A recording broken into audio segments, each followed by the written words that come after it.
জান্নাতুল ফেরদৌস ঐশী সুন্দরী প্রতিযোগিতা মিস বাংলাদেশ 2018 প্রধানী তিনি 2018 সালে চীনের সানিয়ায় অনুষ্ঠিত মিস ওয়ার্ল্ড 2018-তে বাংলাদেশের প্রতিনিধিত্ব করেন এবং 118 প্রতিযোগীদের মধ্যে থেকে শীর্ষ 30-এ স্থান পান। বাংলাদেশের বেশ সুনাম কুড়িয়ে এখন ঐশী হয়ে ওঠেন পরিচিত এবং প্রশংসায় আসছেন দেশের মানুষজনের কাছে।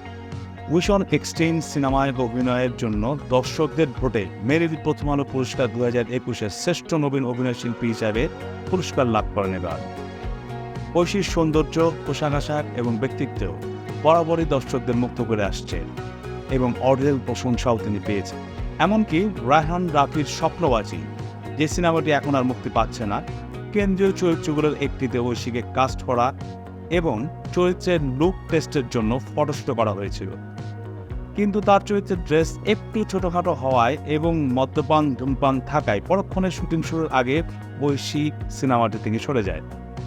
সেই ঐশী মেরিল প্রথম আলো পুরস্কারের এবারের আসরে এসেছিলেন যে পোশাকটি পরে, তা নিয়ে রীতিমতো তার শুভাকাঙ্ক্ষী এবং সমালোচকদের কড়া নজরদারি এবং সমালোচনার মধ্যে পড়েছেন তিনি।